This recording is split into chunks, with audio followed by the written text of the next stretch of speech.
चलेगी, नहीं चलेगी, नहीं चलेगी, नहीं चलेगी। ये कानून केवल किसानों के खिलाफ नहीं है, ये कानून इस देश की आम जनता के खिलाफ है। भोले भाले किसान हैं, लेकिन उनके बीच में कुछ टुकड़े टुकड़े गैंग के लोग भी घुस गए हैं। आप देखो, इतिहास लिखेंगे, दिल्ली इस बार हारेगी, पंजाब जीतेगी। जिन्ना चਿਰ नहीं यह कानून रद्द करते उन्ना चਿਰ शांतमई चलेगा। किसानों का मुद्दा पीछे रह गया और सियासत आगे पहुंच गई।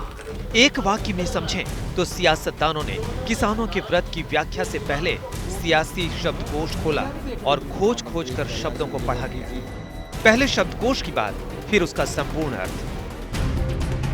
भोले भाले किसान, राम राम, आतंकवादी, देशद्रोही, पाकिस्तान, टुकड़े टुकड़े, प्रायोजित, सियासी स्टंट। एक तरफ किसानों का दर्द है तो दूसरी तरफ किसानों का सबसे बड़ा हमदर्द बनने की होड़ मच गई।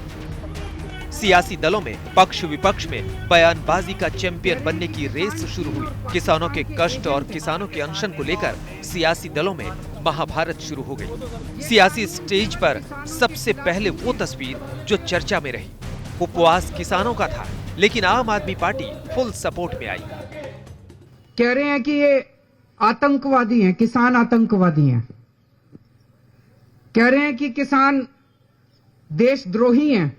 ये जो किसान बैठे हैं ना, इन्हीं लोगों के भाई, इन्हीं लोगों के बेटे चीन और पाकिस्तान के बॉर्डर के ऊपर देश की सुरक्षा कर रहे हैं। आम आदमी पार्टी शुरू से किसानों के साथ है, किसान आंदोलन का समर्थन करती रही है। आज देश भर में कोने कोने में आम आदमी पार्टी के कार्यकर्ताओं ने या तो अपने घर पे और या सामूहिक तरह से कहीं ना कहीं इकट्ठे होकर उपवास किया, किसानों का समर्थन किया।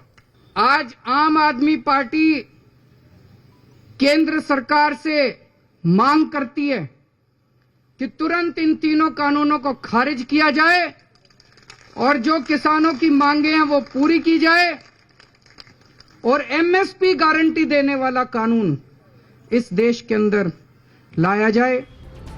आम आदमी पार्टी ने किसानों के साथ व्रत रखा, लेकिन दिल्ली से पहले बड़ा और कड़ा रिएक्शन पंजाब से आया। पंजाब के सीएम ने अरविंद केजरीवाल पर सियासी बाण चला दिया।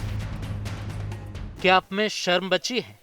जब हमारे किसान सर्दी में सड़क पर आपके शहर के बाहर बैठे हैं, कई अपने हक की लड़ाई लड़ते हुए मर रहे हैं, ऐसी घड़ी में आप राजनीतिक फायदे का मौका तलाश रहे हैं। आप बेशर्म झूठे हैं जिसने किसानों की पीठ पर छुरा घोंपा है। कैप्टन अमरिंदर सिंह ने केजरीवाल के डबल स्टैंडर्ड का सर्टिफिकेट जारी कर दिया। तो क्या अनशन बहाना है?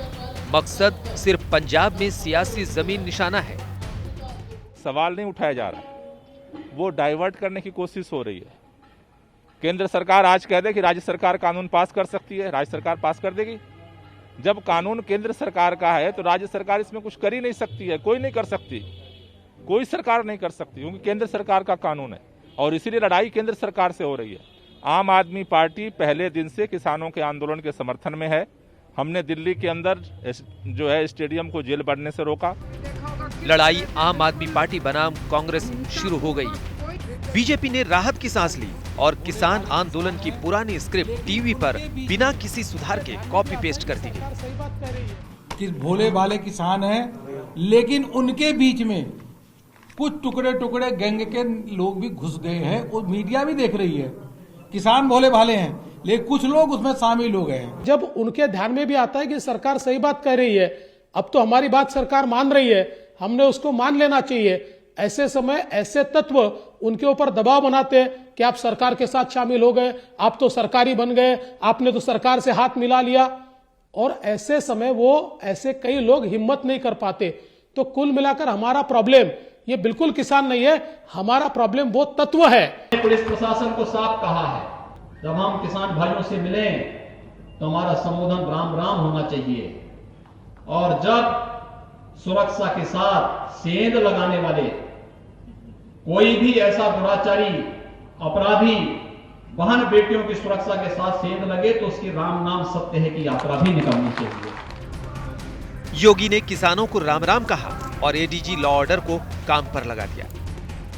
थाने स्तर पे, तहसील स्तर पे और जिला स्तर पे ही हम लोग ज्ञापन ले रहे हैं, जिसके कारण कहीं कोई भीड़ नहीं है और इसकी आड़ में कोई गलत व्यक्ति घुस के कोई उपद्रव न करे, इसके लिए भी हम लोग सतर्क दृष्टि रख रहे हैं। और इसके लिए लगभग हमने पूरे प्रदेश में 140 कंपनी पीएससी की लगा रखी है। किसानों के लिए बीजेपी की करुणा आपने सुनी और कड़वी बात भी। बीजेपी पूरी शिद्दत से यही सिद्ध करने में जुटी है कि मामला तो सिर्फ कंफ्यूजन का है, कंफ्यूजन को दूर कर लिया जाएगा। There is no question of taking retrograde steps against our agricultural sector either. The recent reforms have been undertaken with the best interests of India's farmers in mind. We are, however, always willing to listen to our farmer brothers, allay their misgivings, provide them with assurances we can provide. Our government is always open to discussion and dialogue. Delhi के मुख्यमंत्री अरविंद केजरीवाल ने उपवास रखा तो कृषि मंत्री नरेंद्र सिंह तोमर नई गवाही और नई थ्योरी के साथ सामने आए।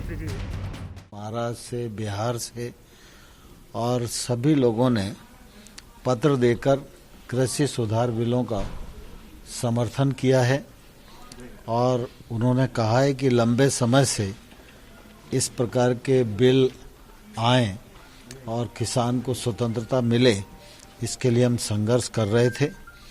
मोदी सरकार ने यह नेक काम किसानों के हित में किया है।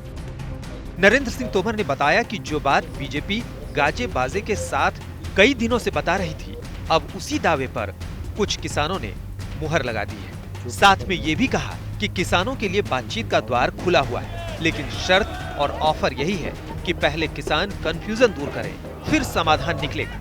लेकिन कंफ्यूजन दूर कब और कैसे होगा, ये यक्ष प्रश्न है।